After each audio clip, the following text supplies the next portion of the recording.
Welcome to the Mechanical Room. A Centrotherm production focusing on all things in and around the HVAC industry.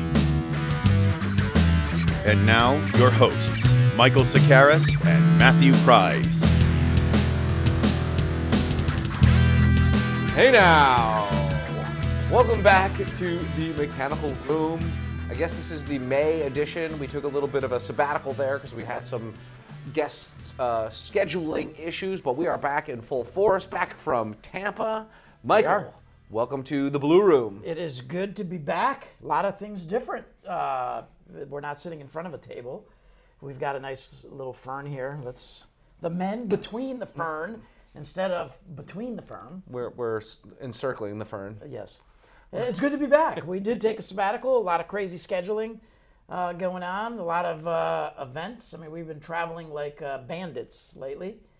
It's good to be back. Nice to see you in office, Matthew. Yes, indeed. It's a rarity. We just got back from St. Pete Beach. I guess technically we were staying on Treasure Island. It's all right off the west coast of Florida. We were at the, I don't know, ninth annual Hack-Free Nation Conference and Expo at the Tradewinds Resort in, not Siesta Key, Florida, but Tampa, St. Pete Beach. St. Pete. Yeah. So we were down there with a bunch of plumbers through mostly Florida and the Rust Belt, it seemed, was the geography. There was a spread. There were some Northeastern. There were some Canadians as well, now that I think about it, too. So, yes, Toronto. I was all over. It is part of course, the Plumbing Hacks group, which boasts 60,000 plus members on the Facebook.com. And we were down there doing a training. We did some trade show stuff. We did some networking. You did? And I'm awaiting my text from Eric and Brian Jones of the Nutmeg State. They were going to do that Tomahawk Steak Challenge on the way out of the conference. Make sure you share those pictures. It was it's quite large. I believe the restaurant, let's give a shout out to the 1200 Chop House, was it called? I believe so. The 1200 Chop House boasts a 3-pound tomahawk steak as one of its big attractions, and these fellas from Connecticut were saving up their hunger on the final day so that they... That's a good way to put it. Well, I mean, if you talk to them earlier in the day, they're like, I haven't eaten yet. I'm saving. I am building up the ravenous desire inside me. I don't care how hungry I am. I do not believe I would be able to eat a 3-pound steak. I know for a fact I couldn't do that. No. I mean, But the steak that we did have was quite tasty, but it was a normal portion. Yes, normal. I mean, Normal. And I still relatively normal. It was still pretty big, but it was still normal compared to the tomahawk, of course. Yes. So I hope that for Eric and Brian's sake that they enjoy it. Digested it properly, and their flight the next day was not impacted in any way. Yes, uneventful, exactly. We all know that those bathrooms in the airport, or on the plane, that is, are not exactly comfortable and conducive to avoid them passing a tomahawk. Yes, absolutely. So anyway, we're back here in Waterford, New York, where we are back at the factory and back in the saddle here for the Mechanical Room. We have another great guest. Who's our lined guest? up. Who? Mr. Frank Smollon. He is the CEO, I believe, is his actual title. Is that correct? Visionary, I believe. Is that what it says on his business card? I think so. It says visionary on his business card. I want something cool like that on mine. Well, we can definitely get creative. I make the business cards here, so actually, Jordan does true. these days too. But we can put whatever you'd like on there. I like that idea. I like a Gucci model, perhaps would be a good one for you. No, I'd have to think about it, but certainly something a little bit more fire fancy. Fire extinguisher. Did you actually? So just to give a little context, we're talking you're about gonna this. I consider myself a good cook, and you're going to tell this story? I am. You probably are a good cook. I am a good cook. You are, but I mean that it's not your fault necessarily. Well, what happened exactly? And did you actually have to get out a fire extinguisher? I actually did you? I did. Oh my goodness. Do you have this on like security camera? Luckily enough, I do not. It was in the corner of my outside of my house. So I didn't. Thank God, there is no proof of it. So I can deny. I have deniability to this whole story. Fair. Oh, are we going to tell it or what? Sure. Damn, I shouldn't have said a thing. So yesterday was Orthodox Easter, and you know that I am Greek. So I made a lamb, and I decided instead of oven roasting it, which I normally do, and it comes out impeccably good, falls off the bone. I decided to do my leg of lamb on the grill. One thing about lamb is that it is very fatty. And I put it on the grill a little too hot. And I went inside to do some of my side preparation. And lo and behold, I look outside my window on the side of my kitchen, and I see some really heavy-duty smoke coming out of my barbecue grill. So I went over, I lifted up the lid, and it was engulfed in flames. So the first thing I did, the good thing I thought about it, the first thing I did is I had my big twangers, and I took it off and put it on. So you did salvage the meat. I did salvage the meat. Got a nice char, There was a nice char on the I believe outside. it. Yeah. I got it just in time so I could eat it, but after I took it off, put it on the plate, I gave it to my son who was out there watching the spectacle. And the fat that had kind of fallen off of the leg of lamb engulfed my whole barbecue in flames. So I turned the gas off, and I was worried on how big the flames were. So I decided to play it safe since it was a tank of propane. Ooh. I got the fire extinguisher, and I extinguished my Weber grill. So I don't know if it's like toast now. No pun intended. Can I clean it and reuse it, or am I like in the market for a new barbecue grill? That's a good question. So I guess that my follow-up question would have been, this is the first time you've ever had to use an extinguisher on this. So I mean, it does coat it in there's like a little white whatever powder, white film stuff, right? Yeah, so, I don't know. Obviously, you clean that up before you roast more lambs. I will never roast the lamb. Lamb chops I've done there before, but I will never roast the fatty leg of lamb in my barbecue grill. Probably got some good what do they call it? Marbleized? Is that what it is? Marbleized that fatty lamb fat? It was quite scary, actually. This is around dinner time or earlier in the day? Yeah, my kids had a orchestra performance for Empire State Youth Orchestra. Shout out! It was their final concert. What was on the program? Some Handel, some Haydn. No, there was. I'm going to draw a blank now. Beethoven. No. Tchaikovsky. No. Rachmaninoff. Debussy. Sure. We can just run through them. It wasn't Stravinsky. typical classic. It wasn't typical like. So it was more modern. It was a little bit more Copeland. modern. No. All right, give it. I'll pull the program and I'll show it to you. I could keep rattling off composers for a long time. I saw it. I knew one of the pieces, but I don't remember who it was. All right, fair enough. And then we went home for a late Easter dinner. Do both the kids play at the same time, or is it the different age groups? So I know that actually, it was my son's performance, who plays the cello, and Auntie, my daughter, was the guest violist because there were some violists. So she was the guest violist. So it was both of them. And fantastic. So a lot of viola in like Bach's music. Yes, but it wasn't Bach. No, fair enough. Well, I'm fascinated by this. So I'm curious what it is. I'll pull the program and I'll show it to you. It's still in my car. As a man in my late 30s, a couple years back, I too performed with the youth orchestra. I've told you that story. Yes, you did. Where I was the narrator. Yes. They needed someone who could read some statements, or it was rather stage radio, direction or something like voice. that. So I stepped up and I was off to the side and I portrayed, I guess, the lead character in this.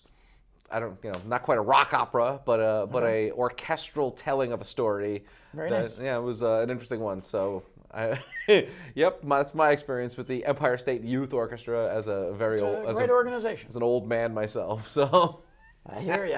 I hear you there. And now we're back here talking venting, and that's what we're mostly going to be talking about with our guest, as Frank and UEP have a very specialized, niche-y kind of place in the market. Yeah, I'm looking forward to that because we've worked with UEP for as long as I've been around. Obviously, the company predates Centrotherm in the United States, so they too have evolved with the. They just celebrated their 40th anniversary, and the business has been handed down from Papa Smollon to Mr. Frank, Frank Sr. to Frank Jr., who is running the business. Which I believe is his email. Isn't his email? I believe it's Frank Jr. at. I'm not sure. UEP. I'm pretty sure it is. So just the family affair. And it pops up. Yep. UEP, older than Jordan over there behind the glass. For sure. So, 40 years. Yeah, indeed. So looking forward to that because they do have a unique approach to how they go to market. So It's a fascinating. It's just we deal with a lot of people who do a lot of the same stuff, and they do it a little bit differently. So we're going to get into the high value add, as we call it here. Indeed. Value add. We're going to get into the intricacies of UEP plus the diversification and growth of United Energy products. So that's the guest segment. But for now, shall we go to your favorite segment? We're going to do that a little bit differently today too. Yeah, usually I see the winner before, and we, part of the selection process.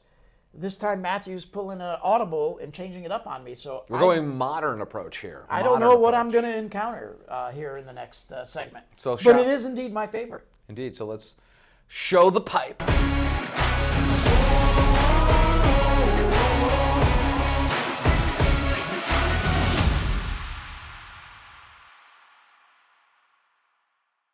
Welcome back to the Show Us Your Pipe segment, and we are stepping into 2024 here, doing something a little bit different, really throwing a curveball at Mr. Mike Sakaris here. Is it the stump the chump kind of thing? Not exactly, not exactly. If you are poking around on YouTube or on any of the social media channels, something that's all the rage with the kids these days is reaction videos, right? So what that is you play a clip of some sort, be it the latest diss track from Kendrick Lamar, and then you react to it in real time. So this is replacing unboxing as the new thing? It's basically a digital unboxing, more or less. Right. Unboxing is a very good metaphor for what we're about to do here. We're about to unbox a British Columbia installation by Woola Mechanical. They are the winners this month for Show Us Your Pipe. So am I silent during this presentation? No. I want you to talk through the reel. Okay. Kind of what I'm witnessing? React to it. That's what it's called. React to it. So you can do physical reactions if you like. However, more like narrate what it is that you're seeing. You say, "Ooh, that's a wonderful expansion tank," or "I am enjoying the way that they have distributed these pumps," or how creative they've got with the PEX piping, et cetera, et cetera. Essentially, we just roll that beautiful bean footage, and you will you talk it over, narrate to it. So I have no clue what I'm about to do right now. Yeah. So this is going to show how good of a improviser you jazz are. Musician I am. Right? Yeah. Let's see it. So I'm gonna remain silent while you react to this beautiful installation by Woola Mechanical. So, that I know. Action. I see the cursor moving. Driving down we're transitioning from the drive to the basement. I see some guy wheeling in a boiler with a hand truck. Oh, it looked like a knight. Some rigid tools. Oh, exhaust stickers. Close to my heart. Oh, yes, indeed. Some Centrotherm product there, of course. Some T-shirts, Woola Mechanical. Dropping something down. Oh, it's a retrofit that appears that they are dropping down the chimney. The beautiful view. A nice stack there. 3 units being vented. A little amp troll expansion tank. Stickers on the pipe. I love it. Connecting rings there. Beautifully done. Woola Mechanical. Way to go. Yes, indeed. So before you, so let it roll a little bit here. So just to read off what they've got here, they replaced 2 atmospheric boilers with 3 NTI LX400s. It is a strata residential building. I guess is strata a city? Did you memorize this, or are you reading this? I am clearly reading off of the caption right there. Oh, there you go. It says that their team was dialed in, managing to complete the project in just 3 days without sacrificing quality and limiting domestic hot water interruptions to just 1 day. So they pulled out the old one. I mean, that's a really nice shot right there. Absolutely. So the folks at Woola.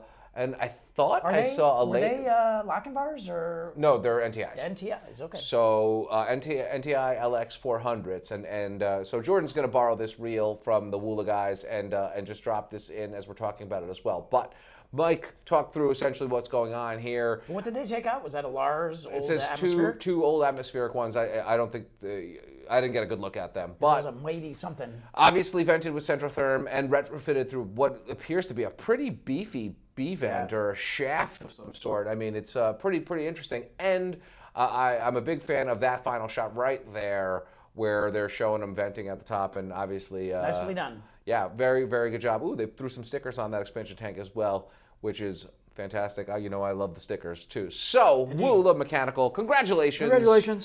We're gonna. I'll shoot you a message so we can get you out some swag and stuff like that, and some stickers for your next installation. Thank you for venting safely. I want to call the last sentence there: outwork, outperform, and something that I hold very dear: outplay. Outplay. Because you got to have fun in what you do. Yeah, it looks like they're having a good time here, and obviously somebody's filming something to make all this great content that they share with us. So thank you again, guys. Thank you for showing us your pipe.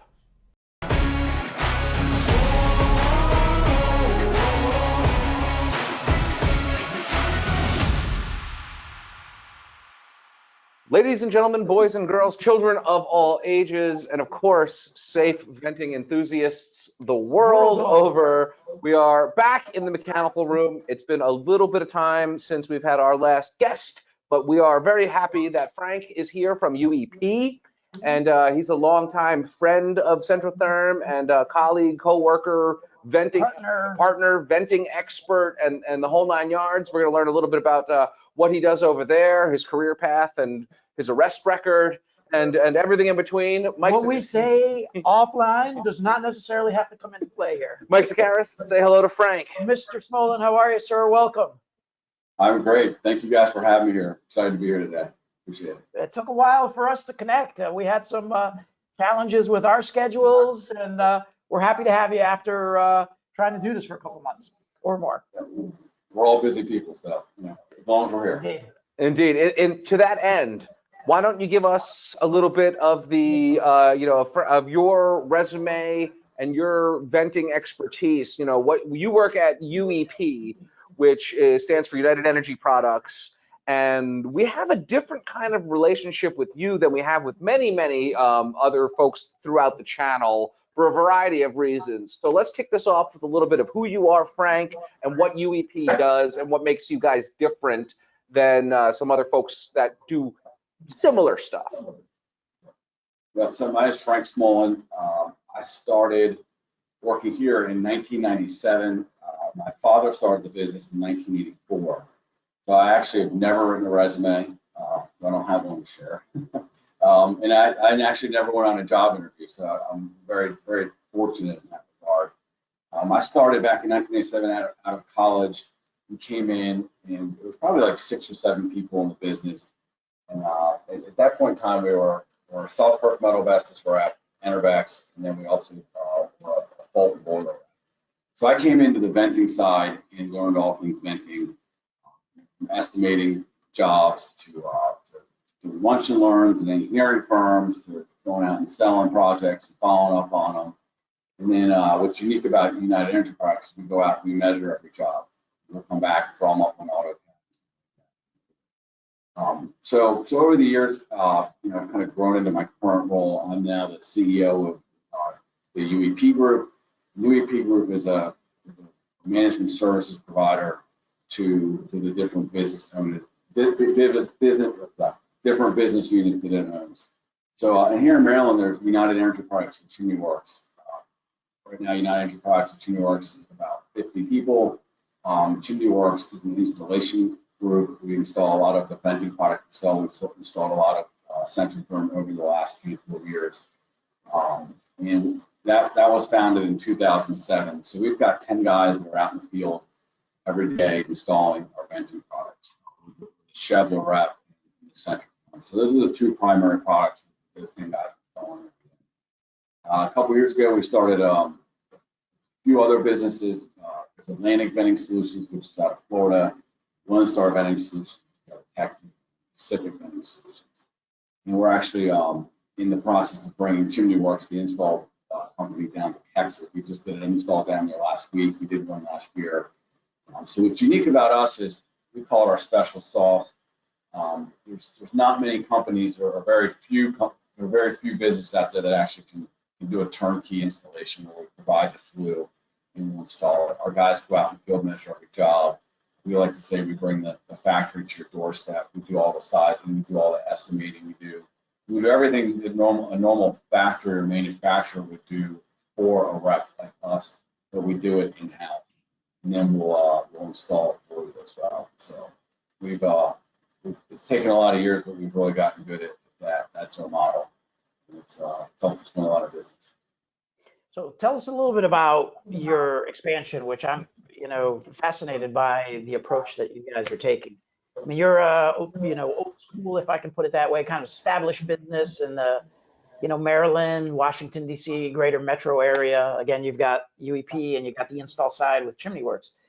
But you've had this vision of really growing the company to maybe a national platform. Tell us what you're doing and what brought maybe even this idea, and how are you expanding the reach of who you guys are? Yes, yes, this is actually the exciting part of what I do these days. So back in late 2021, we were actually another manufacturer and asking them if they had any territory that we could expand into. I've spent a lot of time building out the local team, the leadership team, and really had a lot of good people in place and felt like we were ready to expand. And when you're a rep, I always say there's a few ways that you can grow. You can sell more of the products that you have. You can pick up additional products and sell them, and you can also acquire additional territory. We're bound by contracts, so we always say that we want to do it in 3 ways. So we asked this manufacturer if they were, we only had any other areas, and they rattled off like 6 territories, and 3 of them, one, Florida, Texas, and California, were obviously very interesting because of where they are, also the size of the territory. But there's also somebody at that factory calling on them directly, and I knew that if I could get that person to come work for us or with us, he actually was my partner, that it would be possible. So they actually said yes, and we agreed to that. And then basically January 1st, 2022. We launched these 3 groups, and at the time it was myself and him, and he was going around and doing a lot of the direct sales. And we've got a person hired in California doing sales. We've got 4 people in Texas right now, and we've got 1 person going from Maryland down to Texas in the next couple of months. We've got a guy in Florida, and we've got a person that's here in Maryland going down to Florida about the 3rd quarter. So what we do is we train the technical experts here. We call them project managers. We teach them how to estimate, we teach them how to do sizing calcs, we teach them how to go out and measure up the jobs and draw them. We provide most of what we call our secret sauce.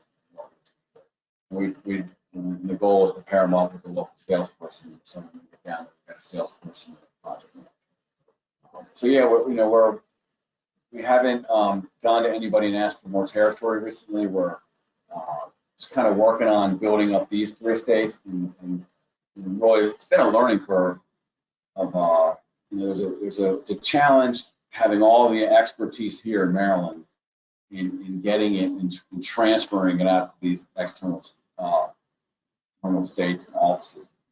It's easy to train somebody up here. There's a lot of osmosis. They're around. They listen to phone calls. They go on drives. You go out to jobs with people that work here. When they're not here, you can't bring them here for a long period of time and have them do that.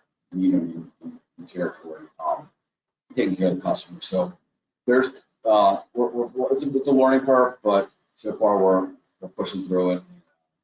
It's been fun. Something different. I didn't come in and have to start this business from scratch like I'm doing now. So you guys provide a really, special service into the industry. What are some of the segments that you guys focus on? I mean, I know you've got some ambitious growth plans in the areas that you talked about, but you're also segmenting the market and you're targeting certain segments, certain customer types.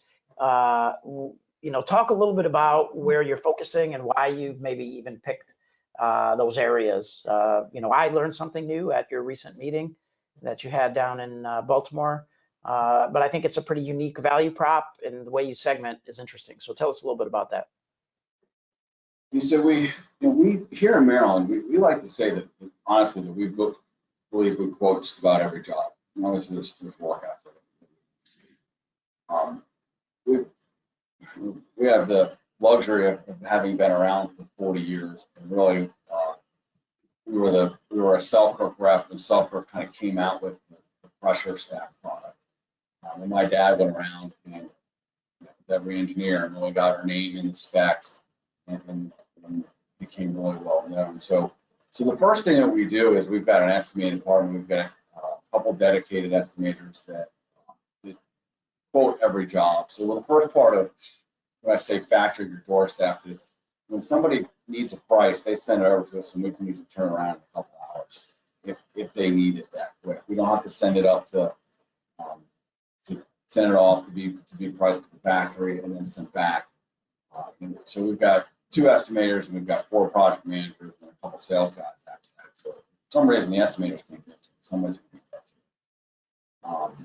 And then so the next part of it is we've got project managers that go out and measure every job. So when we get an order, we go out, we take the measurements, we make sure that the job is right. If there's any problems in the way, we work around it. And we come back, and within 24 hours, we send a drawing to the customer for them to look at.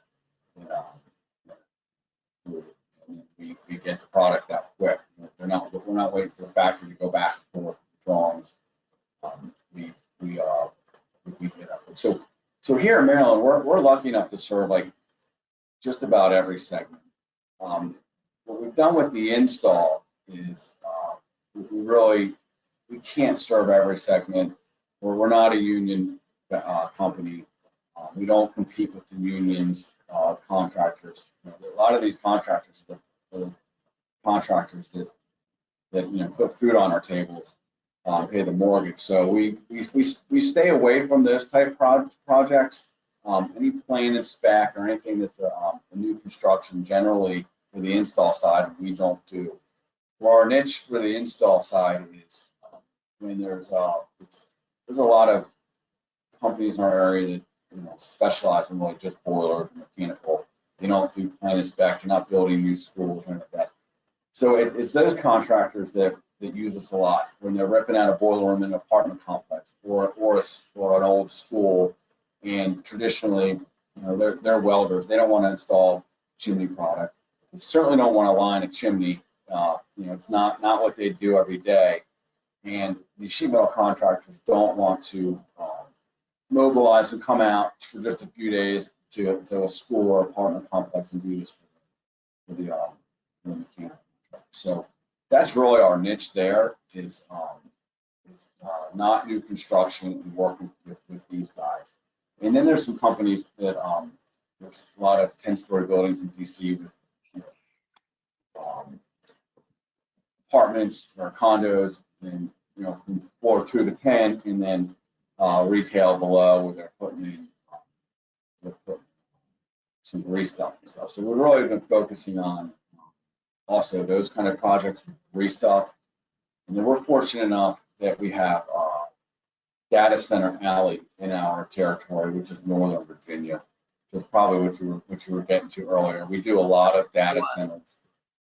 There's I think I heard recently that 70% of the world's internet traffic goes to North Virginia, and so we are there's these jobs are big and they got to be done quick, and there's probably a handful or less contractors in the area that do that work. So when that comes up, it comes up quick, and it's nice sized jobs. And again, our extra service, our quick quotes, our quick turnaround. There's a lot of back and forth, a lot of we get an email say, hey, this is changing. Can you update your quote? And we get it done quick. And then once the job is awarded, it's all we actually don't go out and field measure this much. It's a lot of coordinated drawings. So our AutoCAD and Revit and capabilities really set us apart from our competitors. That they sell it, and then they would the local contractors would be dealing directly with the factory to really get the product on site. Whereas they got somebody here locally working dozens of times, and if there's an issue, we can get out there that day, usually the next day. So it's not a Centrotherm project at a data center, but I was fascinated by why, and maybe this is a technical question. I don't know if you can answer it, but why do data centers need boilers? I mean, obviously, if you have a boiler, you're going to need chimneys. But why does a data center need a boiler outside of hot water in the bathroom? So it's actually not the boilers; it's the generators. The generators, they'll put banks and banks of generators. They might have 40 massive generators outside, because they can't lose connectivity, they can't lose power. People need access to the data. So if there's a natural disaster or something like that, they will run on backup generators, and it's the generator exhaust. So, a lot of it is 24-inch, 30-inch, maybe even larger round. And the EPA gets involved. They got to run the exhaust through scrubbers and a couple other things, and our pipe routes the exhaust through these, and it's going to be discharged with certain height. So you answered my question right there. It's obviously, you said it's not a Centrotherm project, which to my understanding meant that it was going to go larger diameter, and so you answered that 24-inch, whatever. I'm curious about, so I don't know anything about mechanical rooms. I don't know anything about how to do any of this sort of stuff. I'm just the dumb social media guy, but I'm always fascinated by the big projects. What other things take 24-inch vent, and what's the biggest vent that you guys work with? Yeah, Chevrolet will make up to like 48-inch round. I think the actual will make it larger. We also will make freestanding stacks. So we've done a lot of 36-inch round, 40, 50, 60-foot freestanding stacks where you pick it up off the flatbed, the crane, and drop it in place. I think the largest chimney liner I did, this has been years now, personally, and we've probably done bigger since then, was I think a 26 or 28-inch round down a 200-foot chimney, where we dropped it down the chimney, added a piece, lowered a little bit, added a piece. We've even changed now where we pull it up from the bottom, but it gets pretty big. You get a big hospital with a bunch of steam boilers and stuff like that. They'll bank a bunch of boilers that might have 24-inch outlets off them together. And then in some cases, we got to use fans, increase the draft that way, and you can reduce the size of it. Actually, you'll get into problems where the chimney can get too big. One boiler's running in at low fire, so you need other draft controls and stuff like that. So you might need a fan to induce draft, and then you might need draft controls to reduce draft when there's too much. So you get into a lot of stuff. Is the process for sizing that, like the load capacity for something that requires you said 48 inches, right? A 4-foot vent. Is it basically the same that when we need a 6-inch vent for, a smaller BTU boiler? Is it basically the same process? I'm honestly very curious about that, because that's a huge job that I could barely wrap my pea brain around. Well, to be honest, I haven't done a sizing calc in a while. But yeah, all the laws of physics are the same, and it really takes a special understanding of the appliances too. What kind of back pressures they can, boiler X has a different ability to handle different pressures than boiler Y. So you got to take the boiler characteristics into consideration with the venting layout, and some boilers might not need a draft fan. They can handle back pressure. If you got 4 8-inch boilers going into a big stack, and where some might need a fan. In fact, the reps and the boiler manufacturers can get into playing some games with that kind of stuff. Trying to design around without fans, and they know what each other's capabilities are, and everybody's trying to use manipulate the drawings and the jobs and the designs around it to keep other boiler manufacturers out. So, but yeah, it's the same. It's the same program. It's the same physics. It's just knowing what's going to happen and putting the right controls on it. So the division of labor at UEP, do you have people who are specializing in these giant industrial stuff, and then people who are more trained up on smaller size, or does everybody kind of have a working knowledge of it all? There is a division. So our estimating team is capable of estimating everything. We've got new younger PMs, and what we do is they get started off by working on the smaller projects. And to be honest, they probably work with Centrotherm a lot of the schools, a lot of the and stuff like that in and you probably work on one of the chimney works jobs. So the more technical stuff gets to be the grease stuff in the generators, just because the field measurements have to be a lot more accurate, precise. So the more senior PMs, we have a couple of those guys, Jamie and Tyler. Those guys generally handle those jobs. They've been around for 10 plus years each, I think. And then you get into the data centers, and those are really get technical. And we've got only one of our estimators actually will estimates those. And then you guys know Todd. Todd gets in the sales, and he does all the communication back and forth with contractors. And then we have one particular project manager that specializes in it. So it's estimated by a specialized estimator, sold by our top sales guy, and then our one of our designated project managers that, just because it's got to be so precise. If you mess those up, you got 40 generators, and they're usually all typical of each other. So you make one mistake, you multiply it by 40. So you got to be. We may have lost your video feed there. Oh, there we go. I'm back. Yep. Okay. So you mentioned top sales guy. For the record, who is that at UEP? Frank Smollon. Our main sales guy is Todd Strasberg. Probably shouldn't have shared his name. To make sure that he's gonna see this now, and he's gonna lord it over the rest of the guys. Yeah. So the other thing that I find interesting with UEP is a couple years ago, you guys took a different type of. I guess let me back up. Part of our that's clever. Yeah.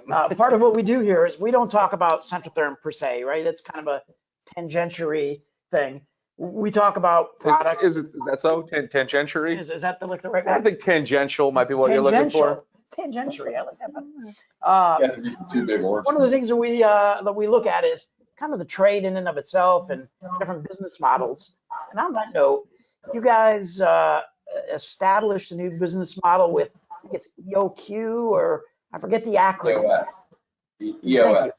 EOS. And I found it, the first time I learned about it was attending one of your meetings a couple of years ago. Tell us a little bit about what EOS is, what your role is in the team that you built, so you can better capitalize on EOS. What does that mean? So EOS stands for the Entrepreneurial Operating System. It was started by a guy named Gino Wickman maybe 15, 20 years ago. He went into work for his family business and realized he needed a lot of help.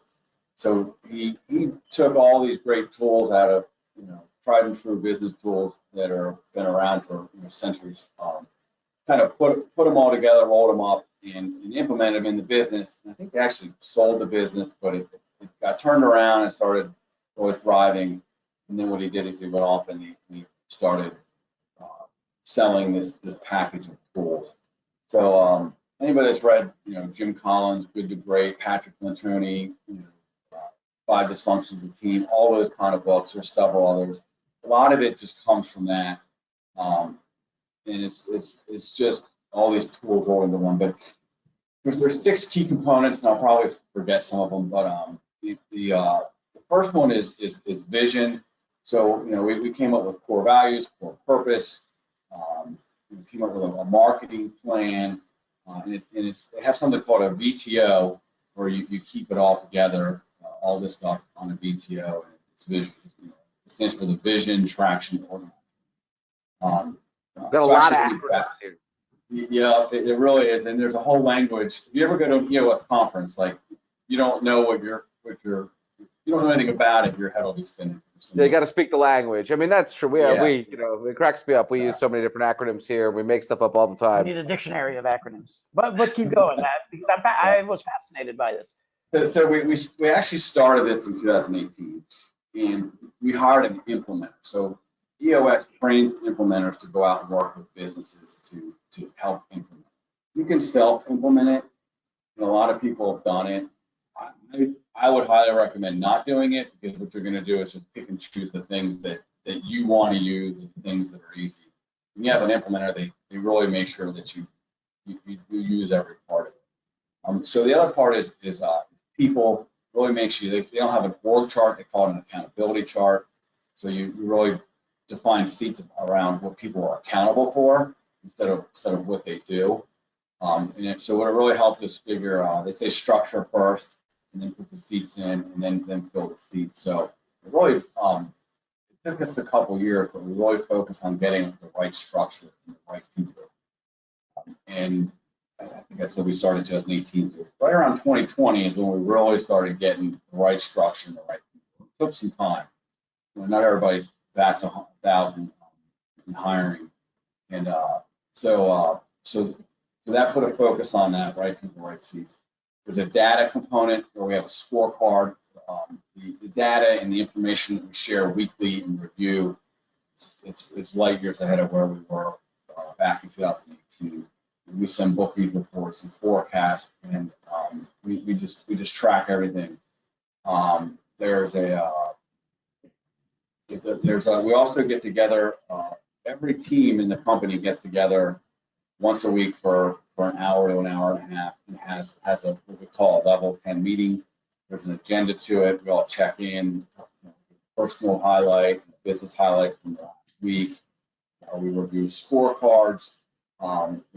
We bring headlines in, so it's customer and employee headlines. It's like our feedback system.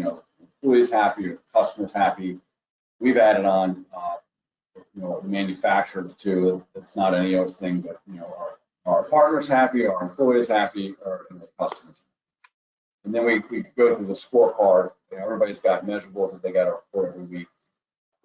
We have something called rocks. We go through our rocks, and make sure the rocks things are. It's a patch recovery story. You got to put the rocks in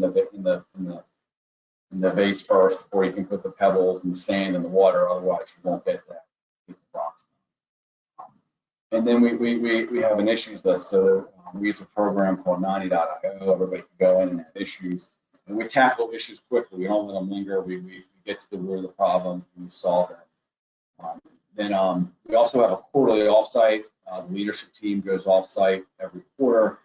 The annual is a 2-day offsite, and the first part of that is a lot of team health. We actually have this exercise we go through that just is designed to improve the team health, open and honest and vulnerable type thing. So EOS has made the world of difference for us. If anybody is interested, please reach out to me and ask about it. There's a number of books. One of them is called Traction. That's kind of like a textbook. Another one called Get a Grip, which is I found easier to read. It's more like a fable. But one of the big premises of EOS is the visionary integrator relationship. So the visionary is somebody that's got big ideas, has the vision for the company, and then there's the integrator that they say keeps the trains running on time, runs the day-to-day business. I'm a visionary, so my skill set isn't holding people accountable and making sure everything's ticking in time and going. So it's really kind of a yin and yang relationship where the premise is that you need both of these for a business to grow and thrive. And we're seeing it. I sat in both of those seats for the first few years, and I hired Peter D'Angelo almost 2 years ago to come in and be the integrator. And it's gone so well, we actually have 2 other integrators now. One integrator in place in Texas and another integrator in place here in Maryland. And Peter is the integrator of the UEP group, which is Yeah, and that's who I spoke to that kind of laid out this EOS for me, and I found it fascinating. Actually, I kind of stole some of the concepts of the meeting, and we kind of run. Matthew's kind of smirking because he's seen some of this in our sales meetings here. We've not, we've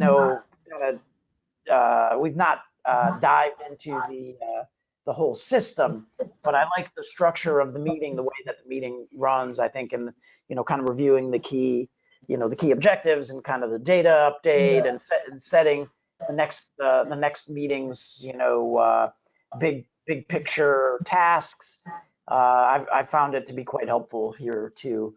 Would you say that this EOS system has helped you, kind of going back to where we started almost, has it helped you with kind of the expansion of who UEP is with, you know, the venting solutions, you know, growth that you have? Has some of this visionary concept come from this concept? I mean, without a doubt. I mean, just even like the whole visionary integrator concept. You know, I've had this vision and these ideas, but I'm not really the one. You know, the visionary usually is the one that is capable of executing on. They got the ideas, and they usually say like we might have 20 ideas and 1 or 2 of them are good, but they're also not the person that's going to go who wants to get their hands dirty and go get in and actually make it happen. So just that alone is help actually take the leap and get it done. But also just the weekly meetings and talking about it every week and tackling problems instead of letting them fester or be swept under a rug, and actually identifying and getting to the root thing. They call it the meeting pulse because it's the weekly pulse. You check in. Nothing gets forgotten. You come up with to-dos. You come back the next week and you have your to-do list. You get it done. So it really holds. It creates a culture of accountability. Right. We wouldn't be doing this without it. We wouldn't be anywhere we are. It definitely has. The other part that it really puts focus on is the structure and the people. So we're constantly looking at, are we doing it the right way? Do we have the right structure? We have the right people in place. So it constantly makes you basically confront the things that you need to face and handle instead of just ignoring them and wishing it would go away. So you know your business goes back 40 years, right? You just had your 40th year celebration. Congratulations. You've got this structure now to help you grow. What's in the cards for UEP and the other businesses, 5+ years out? Where do you see yourselves? What is going to change? How are you going to change the market by what you do? Yeah, so here locally we want to keep adding products and growing in the local market. We think we can double the Chimney Works company from last year's numbers. We think in 3 years. So we really we always talk about strengthening our core. This business here is the engine that makes everything go. So we never want to take our eye off of having good people and good leadership in place here. We're always open to local acquisitions of other companies like ours. If there are some other rep firms, there's a lot of rep firm owners that are aging, baby boomers that are looking to get out and have no succession plan. We would like to be that company that people look to. Hey, we love what they're doing. We love how they take care of their people. And our core purpose is enriching the lives of our employees, customers, and manufacturers. And we live that every day. So we want to be the company that people pick the phone up someday when they don't have any other options of getting out, and actually hopefully start talking to us. So we're definitely interested in that. That's a big reason we set up the UEP group. They're responsible for launching businesses, acquiring businesses, and then managing them. And then we want to really strengthen the 3 venting solutions business, the landing venting solutions, Lone Star Pacific. There's a lot of work still there to do. We've got our eye on some other areas that we've kind of been able to maybe dip our toe into territory-wise, but we've realized we've got to get back and strengthen those. We also have been working with Chevler and allowing us to go around and chase mission-critical projects around the country. So we've actually hired a girl to do that. And for the most part, most of the work traditionally has been in this area, but now it's really growing outside of the DMV.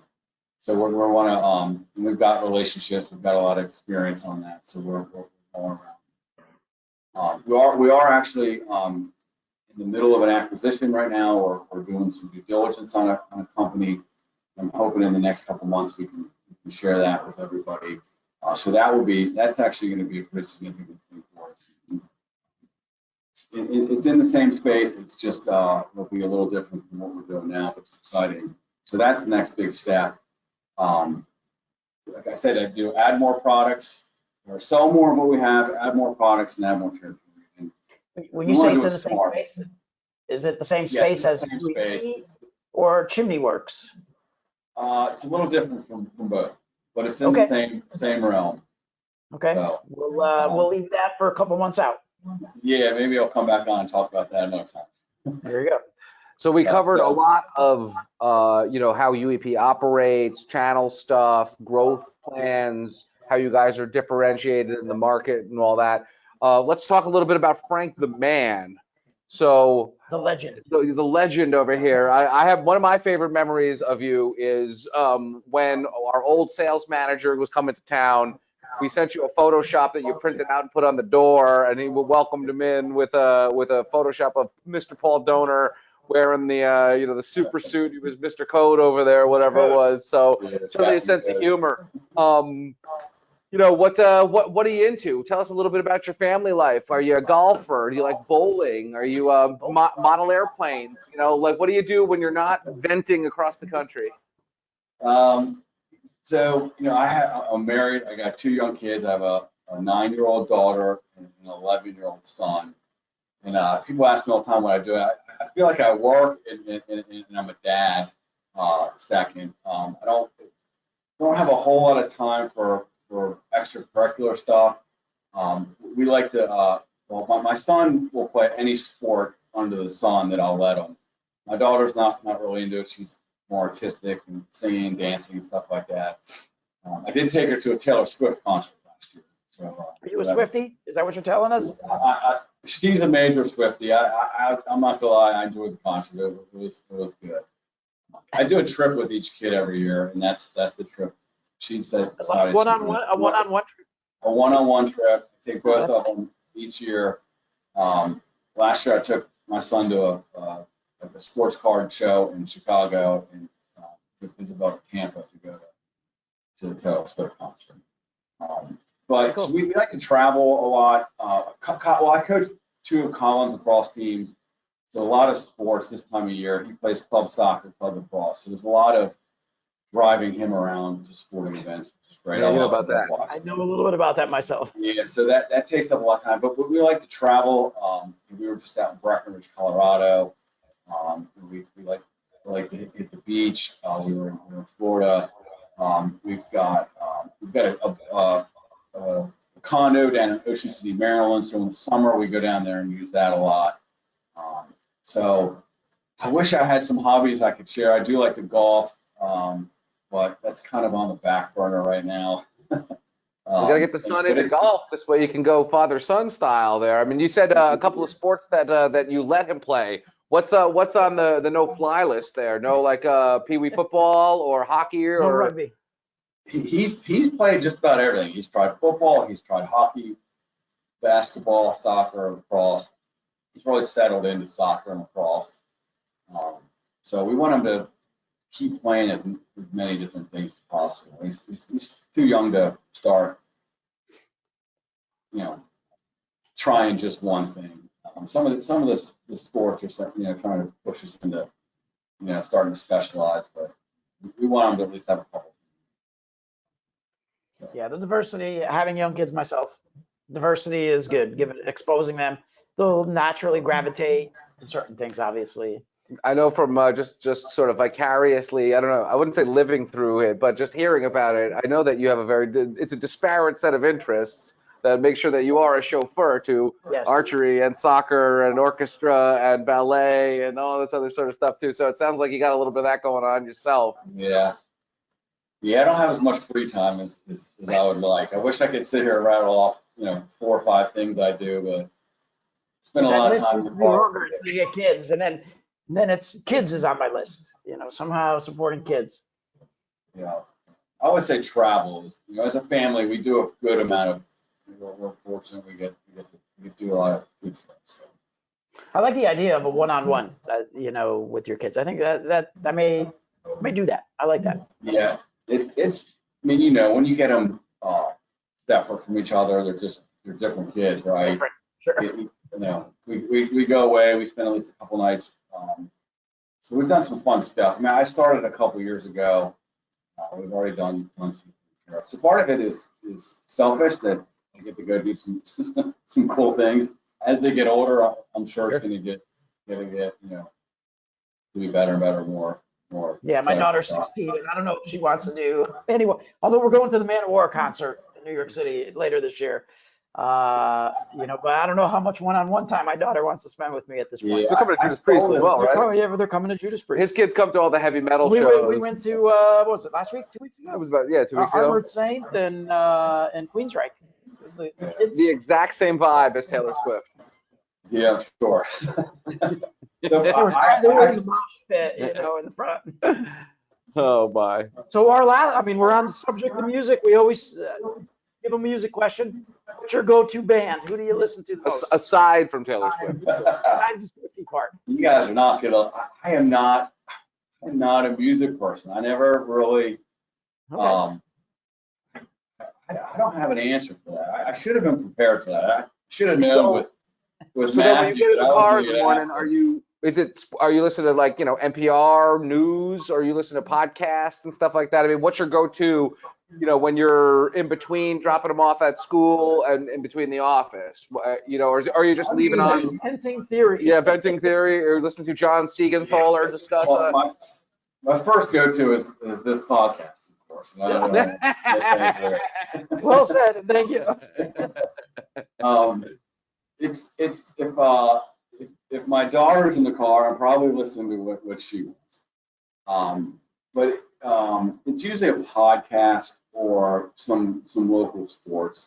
I'm a Ravens fan, and I'm a fair weather Orioles fan, and they're pretty good right now. So that's what I've been listening to. And my wife likes country music, so she's in the car, probably listening to that. So if I had to pick a go-to, it would be some country, just because that's probably what I listen to the most. Fair enough. I listen to what other people like in my family.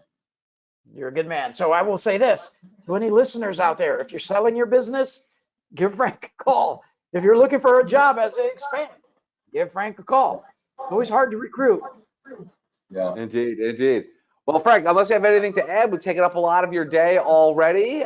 We thank you for all that. UEP is a very original, very unique organization that we have the pleasure of doing business with and learning a little bit about. So thank you for elucidating on that a little further.